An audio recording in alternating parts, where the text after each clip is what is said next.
Are you working a job you hate and you're going to be there forever? Or you think one day you're going to be able to escape that rat race? That's what I did. I worked at a place for 16 years. I'm going to tell you how a folding table at a food truck event led to a business that's been supporting a family for over 16 years. A garage full of 911s, millions invested, and skills that are like a diamond in your wrist nobody can steal. Built from the foundation of absolutely nothing. Being the boy considered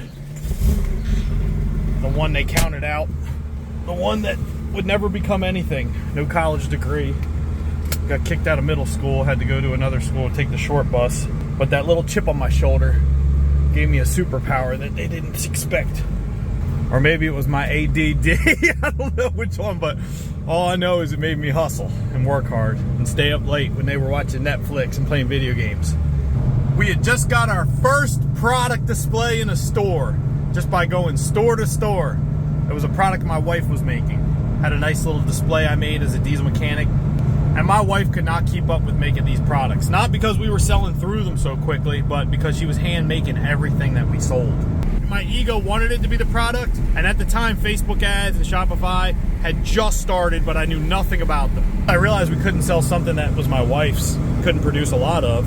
I was on the hunt for like, what's the next best product? I remember I landed on these rings, these little dainty rings that girls put on their fingers, but they stop above their second knuckle. And they were real popular at one time. And so I started an Etsy account and I put these rings on there. This was drop shipping before drop shipping. I didn't even know what drop shipping was. There was no apps like Orbelo or whatever came about a little bit later after that. So like I would go on AliExpress and I'd find these rings and then I would take the image and I put it on Etsy. This is when Etsy was just kind of getting going, I think. They ended up kicking me off of there, but I'll tell you. So I put these rings on Etsy, dude, and they were like 30 cents on AliExpress. And it was free shipping with the e-packet or something back then. I was like, it was a very good setup. And I remember I put them on there for like $5 or $6 with shipping, and I was selling them. I was selling a decent amount of them, and I was having sales come in. I was like super excited. I was witnessing in real time the power of the internet. And then eventually I got a note from Etsy that said, like, can you prove your product's handmade? Because everything needs to be handmade on there. And I didn't realize this at the time, so it was kind of a blow. So then I was frustrated. I got off Etsy. My account was locked on Etsy. I go back to AliExpress.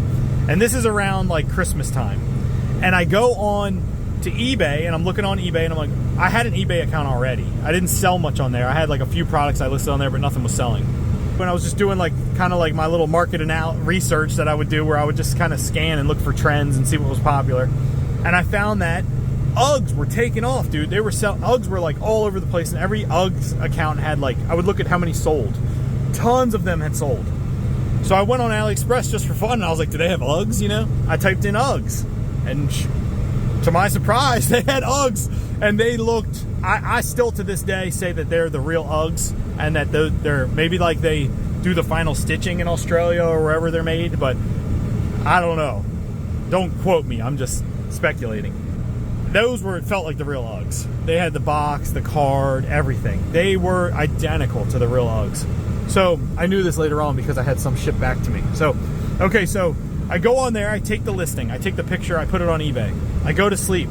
I put the price like super low, way lower than everyone else's. I go and I put these Uggs on there. I go to sleep and I wake up, dude, and no lie, like 60 of them sold. I had thousands of dollars in the account, like $2,000 or $1,100. I can't remember the number. But I didn't have the money to go buy them on AliExpress. I didn't have money in my bank account. We'd have like, after my $400 and some paycheck and I paid my mortgage and our bills and whatnot, I had like maybe like 20 bucks left. We were like literally buying the cheese and the crappy like fake Cheez-Its at the dollar store, and the packs of meat that had just a few slices in them for $1. Like we were shopping at the Dollar General on Route 40 in Baltimore. And I was overdrafting my account every week. I mean, I'll be honest with you, we were going out too, my wife and I sometimes. We'd go downtown with friends and I'd blow like $100 I didn't have on a credit card. So I call my mom up and I'm like, I tell her the story. She lives in Florida. And she's like, look, I'll let you use my Southwest. I pitched it to her, like, the money's there. The money's gonna be in my PayPal account. I just need to buy these. So she lets me use her Southwest credit card. I remember to this day, it was a Southwest credit card. And I order as many of them as I can from AliExpress to the people. It was drop shipping, but I didn't know I was drop shipping. I was going on AliExpress and I was ordering it to the people's address. And then I put the tracking number into eBay, but eBay didn't recognize the tracking number or China Post or something. So after a few days, I started getting emails that I needed to update the orders and that they were going to lock the funds because I wasn't updating the tracking and I wasn't verifying I shipped it. Dude, we continued to get orders. We kept getting orders, but I got worried and I stopped. I decided to stop. I was like, we got to turn the listing off because, one, it was my mom's credit card. Two, what if I don't get the funds to pay her back and the product's gone and I now owe my mom like $6,000 or something, you know? I was excited. I've had this feeling many times. It's almost like a gambling feeling, to be honest. But I had that feeling many times where it's this feeling of hope and excitement. It's nerve-sighted. You're excited and nervous at the same time, and you're like fired up because you know things are going to change. You know the future is better than it is today because you know you just tapped into something that you just unlocked new knowledge you didn't have the day before. That was the feeling, like, oh damn, dude, and I was in real time immersing myself in a developing ecosystem of the internet and products and Facebook ads and drop shipping that I didn't even know existed. And I was like actually on the forefront of it, which I ended up becoming like really immersed in it. And one of the, I'm not gonna say pioneers, but I'm saying like I was spending $20,000 a day on Facebook ads when Facebook ads were just, you know, like it was the Goldilocks era. It was the heyday of Facebook ads. So I do want to say timing's a little bit of it, but I still think right now it's one of the best times ever in history to run Facebook ads and have a product on the internet with machine learning and AI and how you can find the customer and low customer acquisition costs. People think it's extremely high, but you just got to get a little more savvy. We're going to get into all that stuff in later videos. So I went through this Etsy experience knowing I needed a handmade product. I went through this drop shipping experience. I ended up getting about $2,000 and some from the whole thing. I can't remember the exact amount, but we locked a lot of the things, and I'm upset about it till to this day because everyone that got their product loved it. That's why I still, and we had one shipped back to us, someone that canceled or wanted a refund, and they shipped it to my house. And the product was the product, dude. I still believe to this day it was the real Uggs, but maybe not, I don't know. But after this experience, I'm like, I realized I need to find a product. I need to find a different product. Like, I need to find an actual product. Searched Alibaba and I got a bunch of cheap stuff, and I realized pretty quickly, I'm like, this isn't sustainable. This is like cheap junk. It's not quality. No one's, I'll be honest with you. I had the feeling like I didn't want to run into the people that I sold the product to at the event the next weekend, or if I did the same event. That's the feeling I had. I wanted to create a brand. I wanted to sell something that matched the vision I had. So we just did that event in Glen Burnie with a plastic table. This is my first plastic table experience. I sold through all the random products I bought off Alibaba because I knew we couldn't sell my wife's product. She couldn't keep up with making it. It was our first event. We go home with a shoebox full of cash, super excited and all pumped up. And I realized, like, dude, I just made my paycheck in one day selling these cheap little products at an event. But then I started to feel like the products didn't fit the brand and the image and the vision and my imagination. Sometimes that's the problem in your life, is that the internal doesn't match, the external doesn't match your internal. Some people won't adjust, and I think that's what depression is, or stress. When you don't work towards making the external match the internal. But I had an idea for a brand, and I had a vision. I wanted it to be like a surfy, cool, beachy style brand. And the cheap products I was buying in bulk randomly off Alibaba, they didn't fit that framework. So I tried to narrow it down and hone it in through products I found on Alibaba, and nothing made the cut.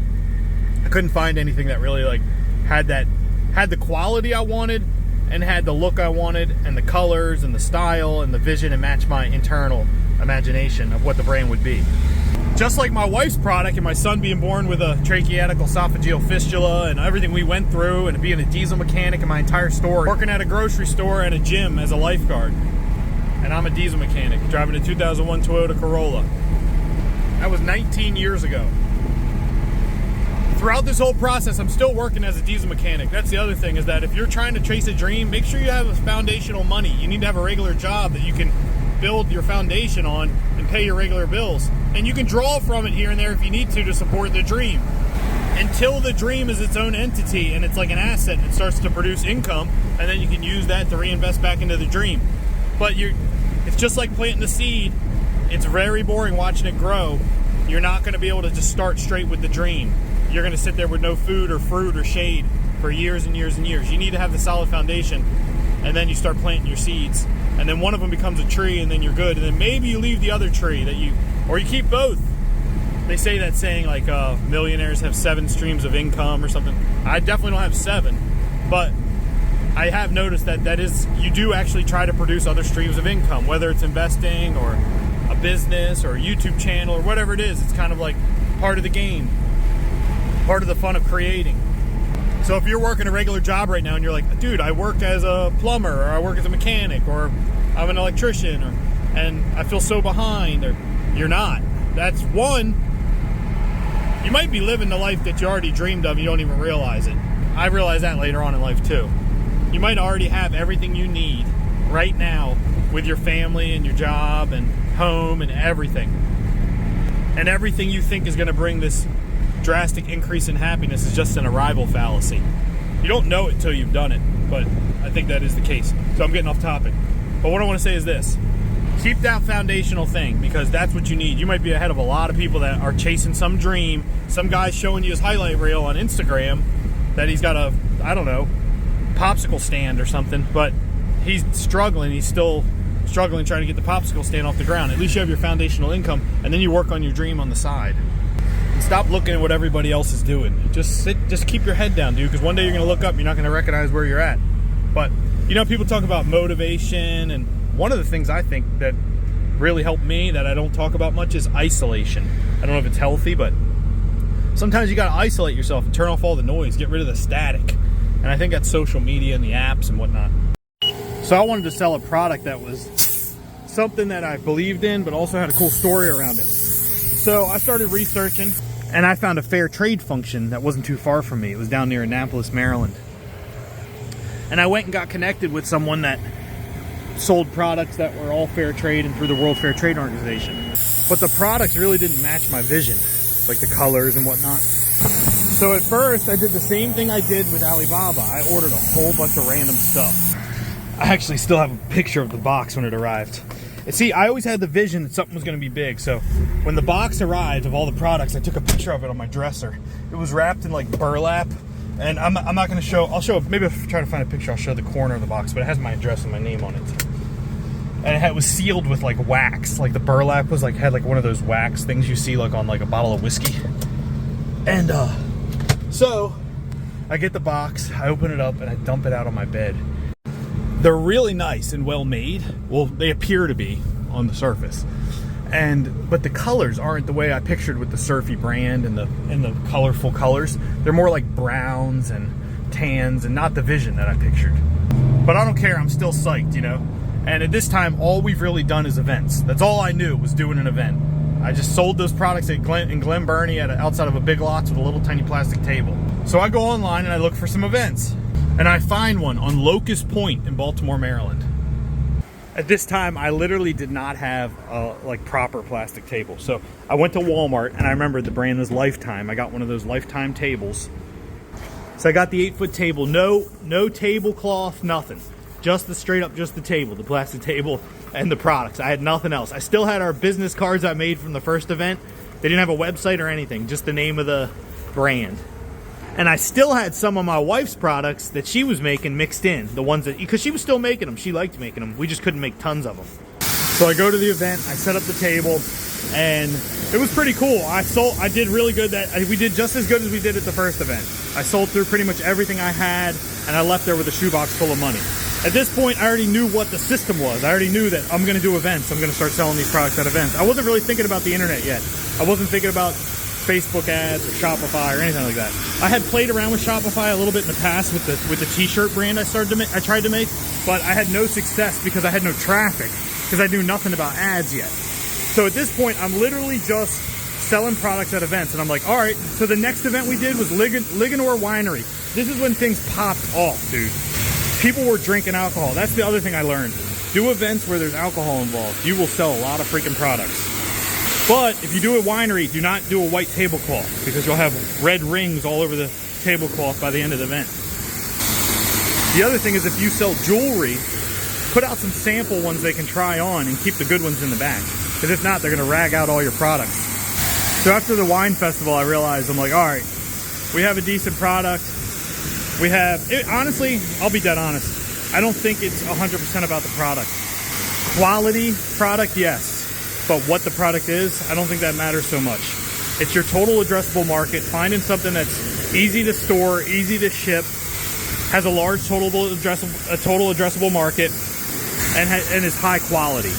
And maybe has a lot of different variations so you can have a lot of reorders. Or it's a gateway to some other products that are higher ticket or something, or a little bit nicer. Something that's kind of like discretionary spending, but not either that or something related to a hobby. That does well too. So we did that Ligonor Winery wine festivals probably like 10 times. I don't know, maybe we did like 2 or 3 that year. But this went on for, I want to say like maybe 2 years, a year and a half with these events. But what really got me known around the Baltimore area and helped our brand build was I met a guy named Damian Bohager. And if anybody remembers Bohagers back in the day in Baltimore, they got shut down, I think. But they used to be huge in Baltimore, called Bohagers. Damian owned Bohagers. Well, when they closed Bohagers, he decided to start a thing called the Food Truck Gathering in Baltimore. He organized it. He would get the location, and he would have all the food trucks come, and then he would select a couple vendors. So I saw it because I was on the hunt for events and festivals. I was working as a mechanic, and on the weekends, I was doing events and a festival selling products. So don't underestimate that. It doesn't have to be some fancy thing. You know what I mean? It's a side thing. You start as a side thing, and the side thing becomes the main thing eventually. So we started doing the food truck gatherings. I would go to work, okay, all the way in DC, and I would pack my car. It was a 2001 Toyota Corolla. At this point, I had gotten the 10x10 tent from Easy something online. I bought it online. I had it jammed in the back of my car through the trunk, and I had a big plastic tote full of products, a cash box, which was still just a cardboard box from like Joann Fabrics. My little, at the time, I think it was Square, my little Square scanner to take cards, and that's pretty much it. And I had my car packed on Fridays. I would go to work, drive to DC. I'd wake up 5 in the morning, drive to DC. I'd work all day as a mechanic. I used to get off at 2:30. 6 to 2:30 was our schedule. And I would leave, and I would drive straight to Baltimore. With the traffic, I'd end up getting there around like 4 something. I find a parking spot, I get my tent and everything set up, and then boom, the festival starts. And I'm just hustling, dude, telling everybody about the product, telling everybody about everything, just talking. And one thing led to another, and I would sell through so many freaking products, dude. And guess what? I met the mayor of Baltimore. I met Ray Lewis multiple times at those events. I met all kinds of people at those events, tons of Oriole players.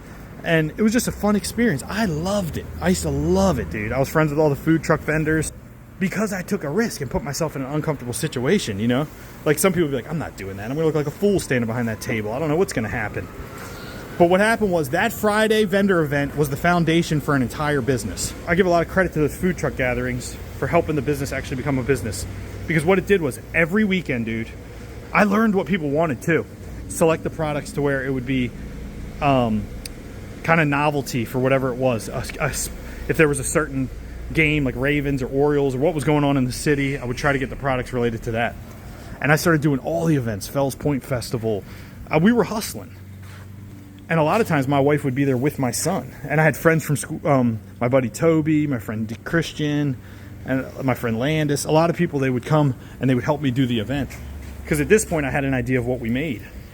But I still think those Ligonor Winery, if you're in Maryland and you're a vendor, those events, dude, were always the best, I feel like. I don't know why. I don't know if it was the wine or the alcohol or the atmosphere or what it was. But those always were the best events, I feel like. And so this food truck gathering created a foundation for me. I was making my full paycheck every single Friday night. So I got to the point where I started thinking, do I need to even work a regular job? But then I was like, no, I have to, because this is not, I don't know, this is out of my control. This isn't like some sustainable thing. I don't know, this could end tomorrow. He might say, I don't need you as a vendor anymore. And I have a child, you know.